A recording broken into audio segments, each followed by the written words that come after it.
बेशक जिस वक्त इंसान ने सबसे पहला हथियार बनाया था उसी वक्त हजारों स्पीसीज का एक्सटिंक्ट होना तय हो गया था, लेकिन आज भी उनके रिलेटिव्स जिंदा है। एक्सटिंक्ट एनिमल्स के फॉसिल से मिले हुए डीएनए का यूज करके हमारे साइंटिस्ट उनके रिलेटिव्स पर एक्सपेरिमेंट करके उन्हें वापस लाने वाले हैं। तो चलिए जानते हैं कि वो एक्सटिंक्ट एनिमल कौन से है। शुरू करने से पहले चैनल को सब्सक्राइब कर दें।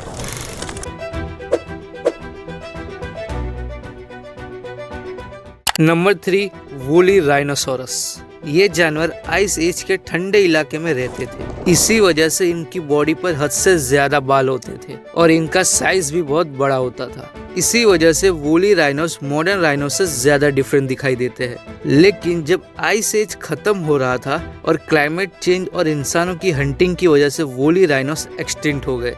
लेकिन हाँ, इनकी बॉडी साइबेरिया के ठंडे इलाकों से मिलती रहती है, इसीलिए इन्हें इस दुनिया में वापस लाने के लिए इंडोनेशिया में पाए जाने वाले सुमत्रन राइनोसोरस की सिलेक्टिंग ब्रीडिंग करके वूली राइनोसोरस को वापस लाया जा सकता है। लेकिन इसमें एक प्रॉब्लम है, वो ये है कि इंडोनेशिया में 50 ही सुमत्रन राइनोसोरस बचे हैं। इसलिए अगर हमने जल्दी नहीं की तो वूली राइनोसोरस को देखना एक ख्वाब ही रह जाएगा। Number 2, quagga. देखने में शायद आपको ये क्वागा हॉर्स और जेब्रा का हाइब्रिड लग सकता है, लेकिन क्वागा जेब्रा की सब स्पीसीज थे जिनके बॉडी की स्ट्राइप पैटर्न की वजह से ये ज्यादा अलग दिखाई देते हैं। लेकिन जब ब्रिटिश कॉलोनिस्ट साउथ अफ्रीका में आए तो उन्होंने हद से ज्यादा हंटिंग करके 1878 में क्वागा को एक्सटिंक्ट कर दिया। लेकिन क्वागा के एक्सटिंक्ट होने के 100 साल बाद 1987 में क्वागा प्रोजेक्ट शुरू किया गया, क्वागा को इस दुनिया में वापस लाने के लिए। इसमें इनके क्लोजेस्ट रिलेटिव प्लेन जेब्रास की सब ब्रीडिंग की गई।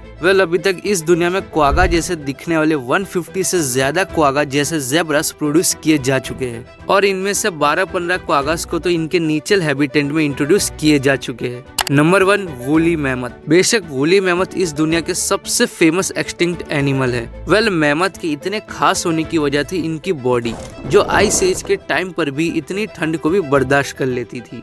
और जब आइस एज खत्म होने लगी तो इनकी पॉपुलेशन भी कम होते गई और साथ ही में ना इंसानों ने खाने के लिए सिर्फ इनका शिकार किया, बल्कि इनकी हड्डियों से वो अपना घर भी बनाया करते थे। और ऐसे ही 10,000 साल पहले ये जायंट्स एक्सटिंक्ट हो गए और प्रेजेंट टाइम में इनके फॉसिल जगह जगह से डिस्कवर हो चुके हैं। और तो और इनके आइस एज में जमे हुए प्रिजर्व मैमथ भी मिल चुके हैं। इवन 30,000 साल पुराना एक मैमथ से ब्लड भी मिला था। इसीलिए बहुत ही जल्द एशियन एलिफेंट, जो 99.6% जेनेटिकली सिमिलर है मैमथ से, इसीलिए एशियंट एलिफेंट में मैमथ का जीन स्क्रिप्चर से एडिट करके हाइब्रिड मैमथ को डेवलप किया जाएगा और फिर उन हाइब्रिड मैमथ का सिलेक्टिव ब्रीडिंग करके मैमथ जैसा एलिफेंट 2027 तक इंट्रोड्यूस कर दिया जाएगा और फिर तब शायद हम एशियंट एलिफेंट की तरह वूली मैमथ को भी देख पाएंगे।